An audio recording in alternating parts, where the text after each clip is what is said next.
رہ جاؤ گے، دیکھتے رہ جاؤ گے، گنبد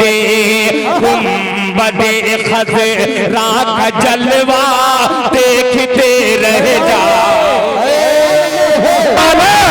تمہارے دم کی امانت سلام کرتی ہے۔ السلام علیکم ورحمۃ اللہ وبرکاتہ۔ میں اس لیے زندہ ہوں کہ میں بول رہا ہوں، دنیا کسی گونگے کی کہانی نہیں لکھی۔ آئیے دوستو دوران مشاعرہ انشاءاللہ گفتگو ہوتی ہے۔ کافی دیر سے میں اس وقت آپ کی دائرہ محبت میں حاضر ہوا، آتے ہی لوگوں کی آوازیں مجھ تک پہنچنے لگی۔ اسٹیج پر آنے کے بعد اسٹیج کے لوگوں کی بھی آوازیں آ رہی ہیں، اسٹیج کے دائیں جانب سے آوازیں آ رہی ہیں، اسٹیج کے بائیں جانب سے آوازیں آ رہی ہیں، سامعین تشریف رکھتے ہیں سامنے، ان کی بھی آوازیں مجھ تک پہنچ رہی ہیں۔ سامعین اور لوگ کہہ رہے ہیں کہ اے ناظم جلسہ ان کو بلا کیوں نہیں دیتے، اے ناظم جلسہ ان کو بلا کیوں نہیں دیتے، جو دل کی دوا ہے وہ دوا کیوں نہیں دیتے۔ آئیے آپ کا دل کی دوا دینے چلا ہوں کہ سرکار سے وابستہ جو انسان نہیں ہے وہ لاکھ پڑھے لکھا مسلمان نہیں ہے۔ جس دل میں نہیں عشق شہنشاہ مدینہ، مردہ ہے وہ دل، اس میں کوئی جان نہیں ہے۔ جو ظلمت کدا دل میں خوف خدا عشق مصطفیٰ کا چراغ روشن کر دیتے ہیں، جو مردہ جسم کے اندر ایمان و یقین کی روح پھونک دیتے ہیں۔ اگر آیات قرآن کی تفسیر کی طرف متوجہ ہوں تو حقائق معارف کے جواہر بتاتے ہیں، اگر احادیث نبوی کی شرح وضاحت پر مائل ہو تو مسائل علم و عرفاں حل ہوتے نظر آتے ہیں۔ کسی نے کیا خوب کہا ہے کہ مزہ برسات کا چاہو ان آنکھوں میں آ بیٹھو، سیاہی ہے سفیدی ہے شفق ہے ابر بارہ ہے، مقرر حرف عزیز کروڑوں کے مجمع میں زندگی بخش دینے والا ادیب، ایوان باطن میں زلزلہ برپا کر دینے والا خطیب، بلکہ خطابت کے نیر تابہ آپ وہ سنیت آسمان خطابت کا ایک روشن ستارہ، گلشن خطابت کا ایک مہکتا ہوا پھول، وادی مظاہر العلوم کا ایک مہکتا ہوا پھول، میری مراد عظیم المرتبہ رفیع الشان مفکر ملت حضرت مولانا مفتی محمد سلمان صاحب مظاہری دامن پر کار مدالیہ ہے۔ اس وقت میں بہت ہی ادب و احترام کے ساتھ گزارش کرنا کہ آپ تشریف لائیں اور اپنے نورانی و عرفانی حقانی و لافانی قرآنی و ایمانی خطاب سے ہم تمامی سامعین کو محظوظ و مستفیض فرمائیں اور کارواں کو آگے بڑھانے کی اجازت دیں۔ ان چار جزوں کے ساتھ استقبال کرتا ہوں سرزمین پیغمبر پر کے معزز سامعین کی اذانیں مسکراتی ہیں بھجن کی باغبانی میں، 5-7 لوگ آہستہ سے بول سکتے ہیں سبحان اللہ۔ یہ تو 5-7 لوگوں کا سبحان اللہ ہو گیا، اب سارا مجمع بآواز بلند بولے سبحان اللہ۔ اذانیں مسکراتی ہیں بھجن کی باغبانی میں، بٹن رامور لگاتا ہے رفیع کی شیروانی میں، رضا کی عید پر راضی سویاں خوب کھاتا ہے، مدینہ مسکراتا ہے یہاں گنگا کے پانی میں۔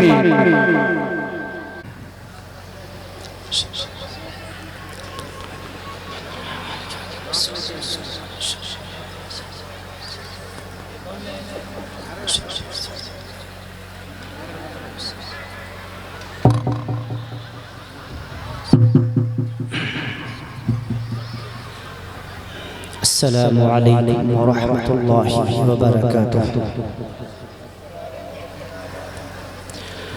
الحمدللہ الأكرم الذي خلق الإنسان فكرم وعلمه من البيان ما لم يعلم فسبحان الذي لا يحسن امتنانه باللسان ولا بالقلم ونشهد أن لا إله إلا الله وحده لا شريك له ونشهد أن سيدنا ومولانا محمد رسول الله صلى الله تعالى عليه وسلم الله أكبر كبيرا لا ضد له ولا ند له ولا جور له ولا شبه له ولا حد له ولا عد له ولا عد له ولا عد له ولا كف له ولا مثال له ولا مثل له. أما بعد فقد قال الله تعالى عز وجل في الكلام المجيد والفرقان الحميد. فأعوذ بالله من الشيطان الرجيم. بسم الله الرحمن الرحيم. الله نور السماوات والأرض مثل نوره كمشكاة فيها مصباح المصباح في جزازة الجزازة كأنها كوكب دري يوقد من شجرة مباركة زيتونة لا شرقية ولا غربية يكاد زيتها يضيء ولو لم تمسسه نار نور على نور. صدق الله العظيم. وقال الله تعالى إنما المؤمنون إخوة فأصلحوا بين أخويكم واتقوا الله. وقال تعالى بسم الله الرحمن الرحيم الرحمن علم القرآن خلق الإنسان علمه البيان. وقال تعالى بسم الله الرحمن الرحيم ألم نشرح لك صدرك ووضعنا عنك وزرك الذي أنقض ظهرك ورفعنا لك ذكرك. صدق الله العظيم. عن عبد الله بن مسعود رضي الله تعالى عنه قال قال رسول الله صلى الله تعالى عليه وسلم إن أكثر خطايا بني آدم في لسان. رواه أبو داود. عن جابر بن سليم رضي الله تعالى عنه قال قال رسول الله صلى الله تعالى عليه وسلم لا تصبن أحدا ولا تحقرن من المعروف شيئا فإن تكلم أخاك وأنت منبسط إليه وجهك إن ذلك من المعروف. رواه أبو داود وبيهقي والنسائي.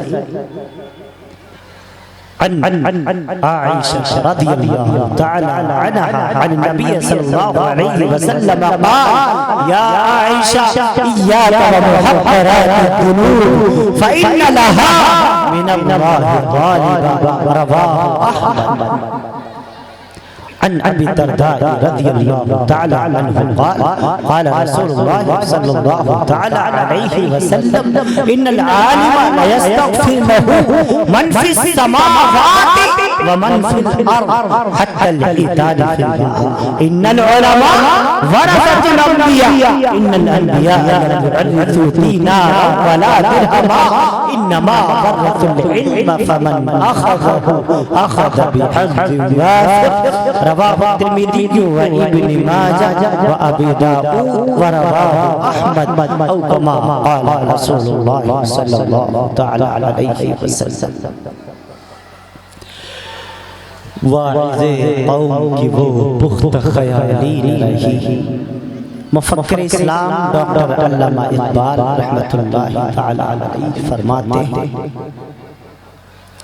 واعظ قوم کی وہ پختہ خیالی نہ رہی برق تبغی نہ رہی شعلہ مقالی نہ رہی اور رہ گئی رسم ادا روح بلالی نہ رہی اور فلسفہ رہ گیا تلقین غزالی نہ رہی مسجد مرثیہ خواہے کی نمازی نہ رہے یعنی وہ صاحب اوصاف حجازی نہ رہے.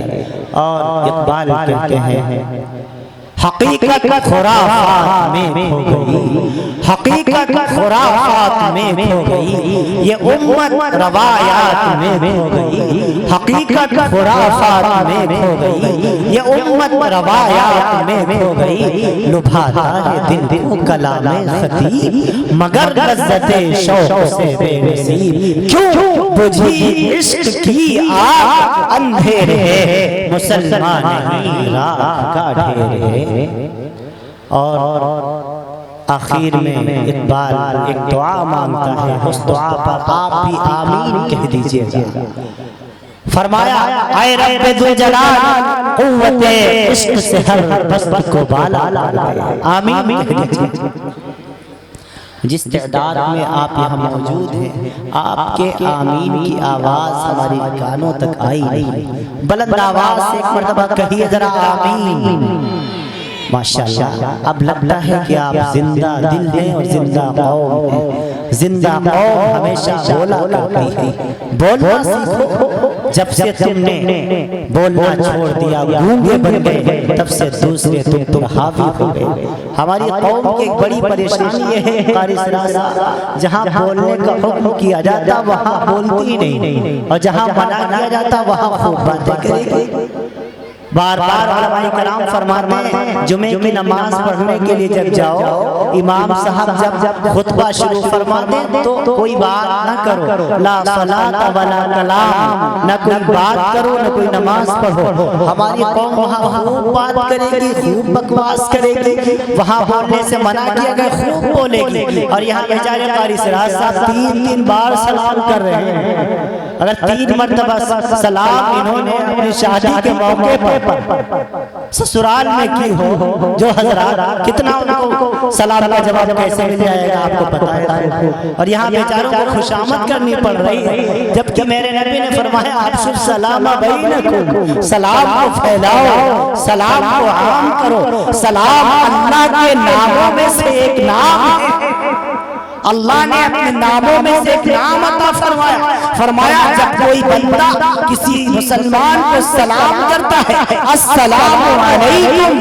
یہ اللہ کی طرف سے سلامتی کی دعا مانگ رہا ہے کہ اللہ آپ کو سلامت رکھے، اللہ آپ کو اچھا رکھے، اللہ آپ کو خوش رکھے، اللہ آپ کے بگڑے کاموں کو بنائے۔ آپ پر لازم و واجب ہے کہ آپ دہرائیں، آپ اس کا جواب ریٹرن کریں، واپس کریں اور کہیں وعلیکم السلام ورحمۃ اللہ وبرکاتہ۔ اللہ آپ پر بھی سلام کے نازل فرمائے، اللہ آپ کو بھی اچھا رکھے۔ فرمایا اگر کسی بندے نے کسی کو سلام کیا اور اس نے اس کو جواب نہیں دیا تو میدان محشر میں اللہ کی عدالت میں بندہ پکڑا جائے گا، کیونکہ مسلمان کا دوسرے مسلمان پر حق یہ ہے کہ اس کے سلام کا جواب دیا۔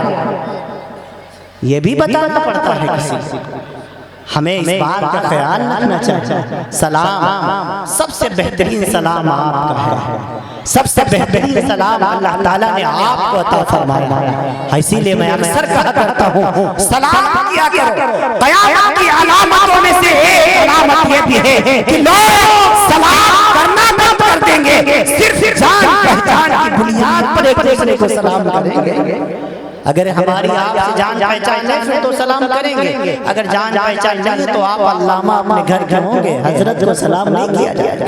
یہ بھی قیامت کی علامتوں میں سے ایک علامت ہے۔ آئے مسلمانوں، آئے سلام کے رواج کو عام کرو، خوب سلام کیا کرو۔ اور میرے نبی نے فرمایا ابو داؤد نسائی مسند احمد تمام معتبرات میں روایت درج ہے، امام الانبیاء نے فرمایا جو بندہ سلام میں پہل کرتا ہے اللہ رب العالمین اس کو ایک روایت کے مطابق 90 نیکیاں عطا فرماتے ہیں، اور ایک روایت کے مطابق 90 بخششیں ملتی ہیں، یعنی اللہ رب العالمین کی عدالت میں اس کو 90 لوگوں کی بخشش کرانے کا ٹکٹ مل جائے گا کہ آپ 90 لوگوں کو معاف کرا سکتے ہیں، جہنمیوں کو جنت دلا سکتے ہیں، اور جو جواب دیتا ہے اسے 10 نیکیاں یا 10 بخششیں اسے نصیب ہوتی ہیں۔ امام نسائی رحمۃ اللہ نے درج فرمایا کہ جس جو سلام میں پہل کرتا ہے اللہ اس کی 90 مرتبہ بخشش فرما دیتا ہے۔ سبحان اللہ، آپ ان تمام روایتوں کو دیکھیں، پتہ چلا سلام کتنی عظیم الشان اللہ کی طرف سے نعمت ہمیں عطا فرمائی گئی ہے۔ سلام میں پہل کرنا سیکھو، کیوں؟ جو سلام میں پہل کرتا ہے اسے نیکیاں زیادہ ملتی، کیونکہ سلام میں پہل کرنے میں اپنے آپ کو چھوٹا بنانا پڑتا ہے۔ یہ جو ناک ہے ناک اسے کٹوانا پڑتا ہے، اپنے کو چھوٹا بنانا پڑتا ہے۔ نتیجہ کیا؟ رب ذوالجلال اس کو 90 بخششیں یا 90 نیکیاں عطا فرما دیتا ہے۔ امام الانبیاء کا بچوں سے پر سے گزر ہوا، اللہ کے رسول بچوں کو سلام فرما رہے ہیں، سلام کر رہے ہیں۔ گھر کے اندر داخل ہوئے، اما عائشہ فرماتی ہے گھر کے اندر داخل ہوتا ہے، اندر داخل کیا ہماری نظر ذرا سا خدیجہ امام الانبیاء نے فرمایا السلام علیکم ورحمۃ اللہ. پتہ چلا بیوی کو سلام کرنا بھی سنت نبوی ہے, بچوں کو سلام کرنا بھی سنت نبوی ہے, ساتھیوں کو سلام کرنا بھی امام الانبیاء کی سنت ہے. اور میرے نبی نے فرمایا ایسے وقت میں جب میری سنتوں کو مٹایا جا رہا ہو, چھوڑا جا رہا ہو, گھر سے نکالا جا رہا ہو, اگر کوئی میرا بندہ, میرا دیوانہ, میرا امتی ایک سنت پر عمل کرے گا تو میرے نبی نے فرمایا چلا ہوں نیت شہید, اللہ تعالیٰ اس کو 100 شہیدوں کا ثواب. یہ سنت والی سلام ہمارے گھروں سے نکلتی چلی جا رہی ہے. ہمیں ضرورت ہے اس بات کی کہ ہمیں سنت سلام والی سنت کو عام کرے, خود ایک دوسرے کو سلام کیا کرو. ہاں ہاں جب ملاقات ہو, ارے بازار میں صرف سلام کرنے کی غرض سے جایا کرتے تھے. لکھا الدین ابن کثیر نے الوداع میں چند صحابہ کرام کی ٹولی گئی بازار میں, ادھر ادھر گئے اور جا کر کے واپس آ گئے, خریدا کچھ نہیں. پوچھ لیا آپ غفاری رضی اللہ عنہ نے کیا بات ہے, آپ بازار آئے خریدا نہیں. فرمایا ہم خریدنے تھوڑا ہی آئے تھے, ہم تو مسلمانوں کو اور صحابہ کو سلام کرنے کی غرض سے آئے تھے. امام الانبیاء نے فرمایا ہے جو مسلمانوں کو سلام کرتا ہے وہ سلامتی میں آ جاتا ہے اور سلامتی کے ساتھ جنت میں داخل کر دیا جاتا ہے. تو سلام کے رواج کو ہم کریں گے انشاءاللہ. آپس میں ایک دوسرے کو سلام کرو, وقت مصافحہ بھی کرو. فرمایا جب کوئی بندہ کسی مسلمان کو سلام کرتا ہے السلام علیکم ورحمۃ اللہ, اس کے بعد مصافحہ کرتا ہے اور مصافحہ کرتے وقت دعا پڑھتا ہے. حد تو یہ ہو گئی مصافحہ کی دعا بھی یاد نہیں ہے نوجوانوں کو. ایک ساتھ مجھ سے مصافحہ کیا, ہاں ہاں مصافحہ کیا, پھر پڑھا اللہم انی ظلمت نفسی ظلما کثیرا. میں نے کہا یہ کیا ہے, کہنے کا دعا ہے. میں نے کہا کاہے کی دعا تو ہے لیکن ہے کاہے کی, کہ مصافحہ کی کون سی کتاب میں پڑھی نہیں, دل میں آیا, کوئی دعا یاد نہیں پڑھتے. میں نے کہا ہاں دعا تو ہے لیکن یہ دعا عاشورا ہے, یہ مصافحے کے وقت کی دعا نہیں ہے. آپ مصافحے کے وقت صرف اتنا کہیں یغفر اللہ لنا ولکم, اللہ تم کو بھی بخشے, اللہ ہم کو بھی بخشے. کہنے بس دل سے, میں نے کہا بس دل سے.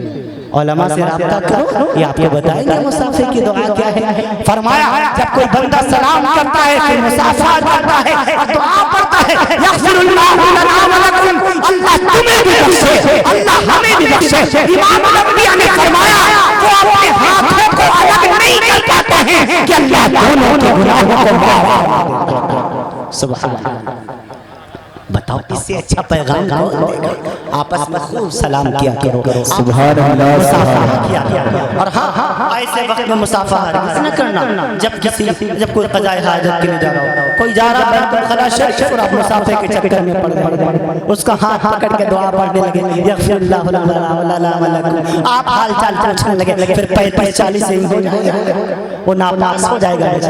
تو ایسے وقت میں منع کیا گیا, آپ صرف سلام پر اکتفا کریں, وقت میں مصافحہ کریں. کوئی بہت دیر دنوں کے بعد آپ سے ملاقات کریں, آپ معانقہ کریں, آپ اس کو گلے سے لگائیں. اب ہمارے یہاں تو معانقہ بھی ختم ہو گیا, لوگ سینہ لڑا رہے ہیں, بالکل جھڑے لڑ رہے ہیں. ایک عید کے موقع پر, بقر عید کے موقع پر جیسے خطبہ پڑھ کے دعا مانگ کے نکلتا ہوں, 4-6 مجھے مل جاتے ہیں ٹھوک دیتے ہیں. وہ آگا یہ اور ایک مرتبہ نہیں, ادھر ابھی دل نہیں بنا, پھر ایک بار اور 3 مرتبہ ٹھوکائی ہماری.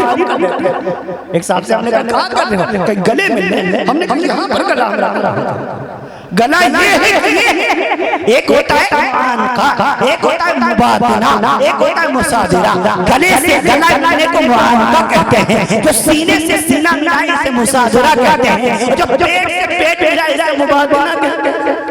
ہمیں پتہ ہی نہیں ہم معانقہ کر رہے ہیں کہ مصادرہ کر رہے ہیں کہ ہم پورے طور پر مبادلہ کر رہے ہیں. پیٹ سے پیٹ لڑانا سنت نہیں, سینے سے سینہ لڑانا سنت نہیں, گردن سے گردن گردن کو بول گردن سے گردن کو ملانا, یہ امام الانبیاء کی سنت. کچھ حضرات ایسے ہیں کہ جن کا پیٹ اتنا بھاری بھرکم ہے کہ پہلے نہ جا اب وہ کہتا ہے ہمیں سب سے بڑے ہمارا نمبر پہلے, وہ گلے کو آتا نہیں دیتا, پیٹ سے پیٹ لڑا. اب کسی کے ہائے بیچاروں کا تو ان کے لیے تو بیچارے مجبوری ہے، لیکن آپ کے تو گردن موجود ہے نا، آپ معانقہ کیا کیجئے، یہ بھی امام الانبیاء کی سنت ہے، یہ بھی رسول پاک کی سنت ہے۔ آپ معلوم کیجئے معانقے کا سنت طریقہ کیا ہے، مصافحے کا سنت طریقہ کیا ہے، سلام کا سنت طریقہ کیا ہے۔ ہمیں تو سلام کرنا بھی نہیں آتا، سلام کریں گے السلام علیکم کہتے نہیں کہتے، سلام علیکم معنی کتنا خراب ہے۔ قاری سراج صاحب سے پوچھو، حضرت مولانا سے پوچھو، بتائیں السلام علیکم کیا مطلب، تم برباد ہو جاؤ۔ بھیا ہے سعودی عرب میں، اماں بیٹھی کریم پروا میں، فون کیا ادھر سے، اب بھیا نے اماں جان، اماں السلام علیکم، کیا مطلب اماں تم برباد ہو جاؤ، اب خوش ہو کے کہہ رہی ہے وعلیکم السلام بھیا جاؤ تم ہو برباد ہو جاؤ۔ دیکھو یہ حال ہے، بات شارٹ کٹ میں السلام علیکم کیا مطلب، تم کو موت تم مر جاؤ، جواب دیا وعلیکم السلام جاؤ تم ہو مر جاؤ، بس کلیئر مسئلہ۔ جیسا سوال سلام کرنا سیکھو، اپنے بچوں کو سلام کرنا سکھاؤ، السلام علیکم السلام علیکم، جیسے امام صاحب سلام پھرتے وقت سلام علیکم نہیں کہتے، علی حضرت نہیں کرتے، ہم نماز میں سلام پھرتے وقت آپ کے لیے بھی جائز ہے، بہرحال ہے کہ سلام کے آگے الف لگانا یہ واجب کے درجے میں ہے، اگر آپ الف نہیں لگائیں گے معنی تبدیل ہو جائے گا، بگڑ جائے گا۔ السلام علیکم ورحمۃ اللہ، میں عرض کرتا ہوں سلام کرنا سیکھو۔ یہ دیکھو جلسے کی برکت سے باتیں آپ کو پتہ چل رہی ہیں، جلسے اصلاح معاشرہ، سب ہمارے معاشرے کی اصلاح کی باتیں ہو رہی ہیں۔ میں عرض کر دوں، میں ایک مرتبہ اقبال کا شعر یاد دلانا چاہتا ہوں، جو اقبال نے جو دعا مانگی ہے اس دعا پر اب آپ کو بلند آواز سے آمین تو کہنا ہی پڑے گا۔ اے رب ذوالجلال قوت عشق سے ہر پست کو بالا کر دے، اب تو کہیے آمین۔ ہاں ماشاءاللہ، قوت عشق سے ہر پست کو بالا کر دے، دہر میں اس میں محمد سے اجالا کر دے، اور اے اللہ تڑپنے پھڑکنے کی توفیق دے، دل مرتضیٰ سوزے صدیق دے، جوانوں کو سوزے جگر بخش دے، میرا دل اور میری نظر بخش دے، کیوں کہ محمد سے وفا تو نے تو ہم تیرے ہیں، یہ جہاں چیز ہے کیا لوح قلم تیرے ہیں۔ اللہ رب العالمین کے بے انتہا فضل احسان سے آج سرزمین کریم پروا میں پہلی مرتبہ حاضری کا شرف حاصل ہوا، دیکھ کر انتظامات دل انتہائی خوش ہوا، بہترین آپ نے انتظامات فرمائے ہیں۔ اللہ تعالیٰ آپ کے اس کار خیر کو، اس عمل کو اپنی بارگاہ میں قبول فرمائے۔ آپ کا اسٹیج ماشاءاللہ بہت معتبر ہے، آج کا اجلاس، آج آپ کا اصلاح معاشرہ اور نعتیہ مشاعرہ کئی اعتبار سے تاریخی ہے، اور تاریخ کے اوراق میں رقم کیا جائے گا۔ جب بھی جلسہ اصلاح معاشرہ اور مشاعروں کی تاریخ رقم کی جائے گی، سب سے بڑی وجہ اس کی یہ ہے کہ یہاں زندہ دل سامعین ہیں۔ رامپور متھرا کو ایسا شاعری اور علماء کرام سے محبت کے لیے کھول دیا ہے عالی جناب عزت مآب ڈاکٹر شمیم رامپوری صاحب مدد اللہ العالی۔ کون اس بات سے انکار کر سکتا ہے؟ دنیا اس علاقے کو شاعری سے متعارف کرانے والی شخصیت اگر کوئی ہے تو عالی جناب ڈاکٹر شمیم رامپوری صاحب کی ہے۔ میں بچپن سے طالب علمی کے دور سے ڈاکٹر صاحب کو سنتا چلا آیا ہوں، مجھے خوب یاد ہے چھٹیوں کے موقع پر جب ہمارے علاقہ میں لکھیم پور اطراف پہ جب ڈاکٹر صاحب جاتے تھے تو ہم لوگ ذوق در ذوق پلیوں پر چٹائیوں پر بیٹھ کر ڈاکٹر صاحب کو سنا کرتے تھے۔ وہ دور بھی ہمیں خوب یاد ہے، کیسے بھلایا جا سکتا ہے؟ ان باتوں سے کون انکار کر سکتا ہے؟ ایک علاقے کو ادب سکھانے والے، اردو ادب کے دائرے میں لانے والی شخصیت اگر کوئی ہے، اگر میں کہوں تو مبالغہ نہیں ہوگا، وہ علی جناب ڈاکٹر شمیم رامپوری صاحب، جو شاعرانہ اصول ضوابط سے واقفیت رکھتی ہے، جس کے جب شعر جب ہم لوگوں کے پورے کانوں سے گزرتے ہیں تو دل ہکا بکا رہ جاتا ہے کہ اللہ ہمارے علاقے میں، ہمارے یوپی کی سرزمین پر اردو زبان کا اتنا بڑا ادیب پیدا ہو۔ اللہ کچھ ایسے ایسے شعر ڈاکٹر صاحب نے کہے ہیں جن کی تشریح ہم علماء کو کرنی پڑتی ہے، اور میں باقاعدہ اس بات کا اعتراف مدھیہ پردیش میں بھوپال کی راجدھانی مدھیہ پردیش میں اور راجستھان کی شونی میں اس بات کا اعتراف میں کر چکا ہوں۔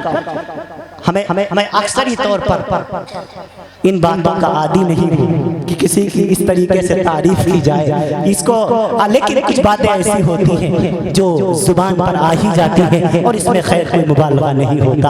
اللہ تعالیٰ حضرت ڈاکٹر صاحب کو، ان کے تمام رفقا کو، اور نظامت کا کہ دنیا کا بے تاب بادشاہ جس نے ایک الگ پہچان ملک ہندوستان کے مختلف اضلاع میں مختلف صوبوں میں اپنی بنا رکھی ہے، جناب قاری سراج رامپوری مدنی کے نام سے، جس سے دنیا واقف ہو رہی ہے۔ یوٹیوب اور ٹویٹر اور کمپیوٹر اور پورے طور پر نیٹ کے دور سے اطراف صوبہ یوپی سے بھی باہر جس کی آوازیں گونج رہی ہیں، اس سے بھی کون پورے طور پر ناواقف ہے، کون ان باتوں کا انکار کر سکتا ہے۔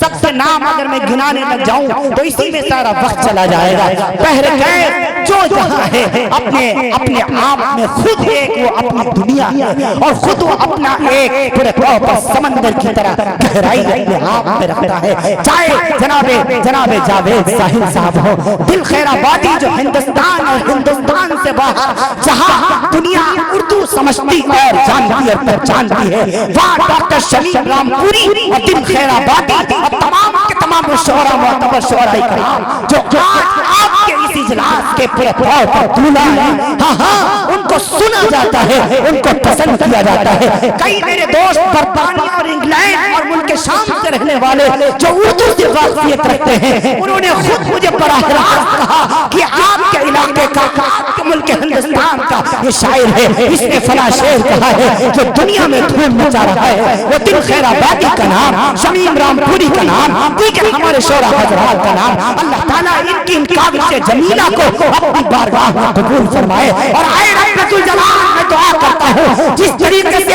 آپ نے ان کو دنیا میں عزت عطا فرمائی ہے، اے کریم اللہ ان کو آخرت میں بھی عزت کا تاج پہنا دینا۔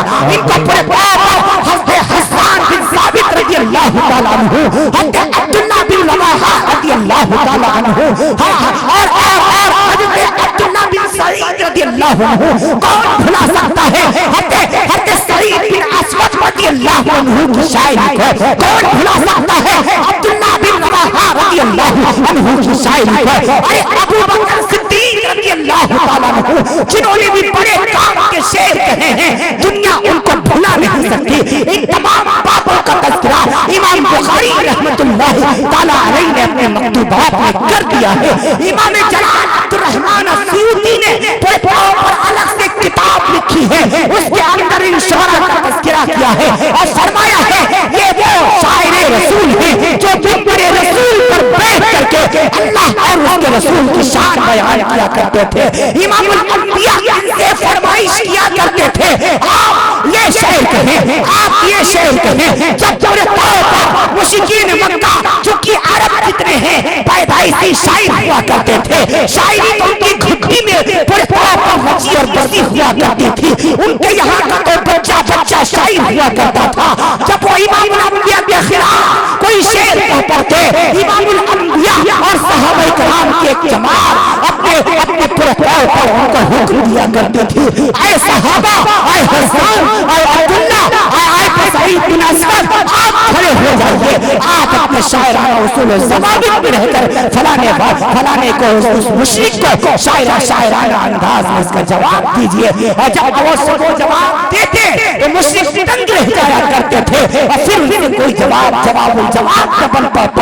نہ بن پاتا، اور امام الانبیاء ان کے لیے مغفرت کی دعا بھی کرتے، ان کو جنت کی بشارت بھی دیتے، اور صحابہ سے فرماتے اگر میرے پاس اس وقت پہاڑ کے برابر سونا ہوتا میں ان شعراء پر وہ سونا بھی لٹا دیتا۔ سبحان اللہ سبحان اللہ، نعرہ تکبیر، سبحان اللہ سبحان اللہ۔ لیکن ہمیں چاہیے ہم اپنی اس محفل کو دینی محفل سمجھیں، تماشے کی محفل نہ سمجھیں۔ یہ نعت گوئی، یہ شعر و شاعری، یہ پورے طور پر یہ بھی دین کا ایک حصہ ہے۔ اللہ تعالیٰ نے کسی کو یہ فن یہ ہنر عطا فرمایا ہے. شعر کہنا کوئی آسان نہیں ہے. شعر پڑھنا تو آسان ہے, کہنا آسان نہیں. کہنا آسان نہیں. بہت کے سامنے ساری زندگی کا نچوڑ ہوتا ہے. شاعری امام الانبیاء کی سیرت ہی کا ایک پہلو ہے. مقرر جو بات نثر کے انداز میں آپ کے سامنے پیش کرتا ہے, شاعر وہی بات اپنے شاعرانہ انداز میں آپ کے سامنے پیش کرتا ہے. مقرر کا کام یہ ہے وہ کھول کے آپ کے سامنے بیان کرتا ہے. اگر ایک شعر کی میں تشریح کرنے لگ جاؤں, علامہ اقبال کی, حضرت مولانا الطاف حسین حالی رحمت اللہ تعالی علیہ کی, بڑے بڑے شعراء کی, اگر حسان بن ثابت رضی اللہ تعالی عنہ کی ایک ایک شعر کی اگر تشریح کرنے لگ جاؤں تو گھنٹوں لگ جائے گا. اتنے معنی خیز وہ شعر ہوا کرتے ہیں. تو آپ اس کو صرف تفریح نہ سمجھیں, صرف واہ واہ نہ سمجھیں, اس کو بھی عبادت سمجھیں. اور جب آپ نعت کو نعت سمجھ کے اور نعت نبی کو عبادت سمجھ کر سنیں اور پڑھیں گے تو انشاءاللہ آپ کی مجلس دنیا میں بھی کامیاب ہوگی اور آخرت میں بھی اللہ رب العالمین آپ کو بلند مقام عطا فرمائے. بے شک بے شک. اس لیے میں آپ سے گزارش کروں گا, میں آپ سے عرض کروں گا, بڑے آپ کا پہلے تو آپ بڑے مبارکباد کے مستحق ہیں. اس جلسے کے اولین داعی حضرت مولانا عبد المطلب صاحب, دیگر رفقا, کئی حضرات کا فون گیا, پیغمبر پور سے ہمارے پاس فون گیا کہ آپ کوئی تاریخ دے دیجئے. مسلسل اسفار کی کثرت کے باعث میرے پاس کوئی تاریخ تھی نہیں, البتہ 26 تاریخ آج کی تاریخ ہم نے آرام کے لیے لگ رکھی تھی. کل بھی میں 2:30 پونے 3 بجے پہنچا. کل لکھنؤ میں تھا, شہر لکھنؤ مریاؤں کے قریب بڑا خردان پڑتا ہے. کل وہاں خطاب تھا. الحمدللہ میلہ میدان تھا, ہزاروں کی تعداد میں. جیسے آپ یہاں پر سکون بیٹھے ایسے وہاں بھی سامعین دیر رات تک بیٹھے رہے. حضرت مولانا محمد امین صاحب بہرائچی مدد اللہ علیہ وہ بھی تشریف فرما. میں نے گزارش کی کہ ہمیں پہلے موقع دے دیا جائے. اب اللہ کا فضل ہے اور یہ ہمارے ناظم جلسہ اور جو ان کے رفقا ہیں, ان حضرات کی یہ محبتیں ہیں, ورنہ میں نے بھی 2:30 3 بجے جھیلا ہوا ہے رامپور متھرا اور اطراف میں. لیکن اب اس بار جب سے پچھلے سال سے طبیعت خراب ہوئی, میں پہلے معافی مانگ لیتا ہوں. بھائی مجھے پہلے موقع دے دیجیے گا, اور میں سب کا شامل قلب سے شکریہ بھی ادا کرتا ہوں. تمام اراکین کمیٹی, تمام حضرات مبارکباد کے مستحق ہیں. حضرت مولانا, دیگر رفقا, سب کے ناموں سے تو میں واقف نہیں. اللہ تعالیٰ تمام کے تمام جن حضرات نے اس جلسے میں, اس اصلاح معاشرہ اور نعتیہ مشاعرے میں کسی بھی اعتبار سے حصہ لیا ہو, اے اللہ ہم دعا کرتے ہیں کہ اللہ اپنی شان کے مطابق اس کو اجر نصیب فرما دیجئے. اللہ اس مجلس کو قبول فرما دیجئے. اللہ سب کے کاروبار میں, گھروں میں, دکانوں میں خوب برکت عطا فرما دیجئے. ہماری مائیں, بہنیں, بیٹیاں یہ بھی ہمیں امید ہے پردے سے سن رہی ہوں گی. اللہ تعالیٰ ان کا بھی سننا اور بیٹھنا اپنی بارگاہ میں قبول فرما لے. اللہ تعالیٰ ہمارے علماء کرام, حضرت مولانا فیصل صاحب فون کر رہے ہیں کہ آ رہے کہ نہیں آ رہے, میں نے کہا انشاءاللہ پہنچ رہا ہوں. وہ بھی بھاگے آ گئے. اللہ کا فضل ہے. ہمارا یہ جو اسٹیج ہے سارا علماء سے بھرا ہوا, معتبر علماء کرام, علماء کا جمع ہو جانا, علماء کا اکٹھا ہو جانا, حافظوں کا آ جانا, حافظوں کا اکٹھا ہو جانا, قاریوں کا آ جانا, قاریوں کا جمع ہو جانا, مفتیوں کا آ جانا, مفتیوں کا جمع ہو جانا, اور امت کا ایک جگہ متحد ہو کر کے بیٹھ جانا, یہ بھی اللہ کی ایک نعمت ہے. اور اتنی بڑی نعمت ہے جتنا شکر ادا کرو کم ہے. اتنے لوگ اگر کوئی آ کر کے بلاتا, کوئی منتری آ کر کے بلاتا, کوئی سنتری آ کر کے بلاتا, کوئی آ کر کے آپ کو بلاتا, باپ اکٹھا نہ ہوتے, راتوں کی نیند قربان نہ کرتے. یہ تو عشق نبوی کی دلیل ہے. اللہ کی وحدانیت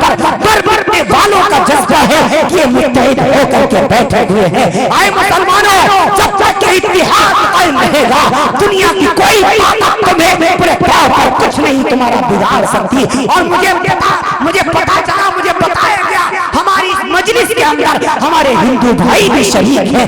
یہی تو خاصیت ہے ان منچوں کی, یہی تو خاصیت ہے ان جلسوں کی, یہی تو خاصیت ہے ان پروگراموں کی کہ ہماری ان پروگراموں کے اندر کوئی پابندی نہیں ہے. سب کے لیے دروازے کھلے ہوئے ہیں. آؤ آ کر کے بیٹھو, آؤ آ کر کے ہماری بات سنو.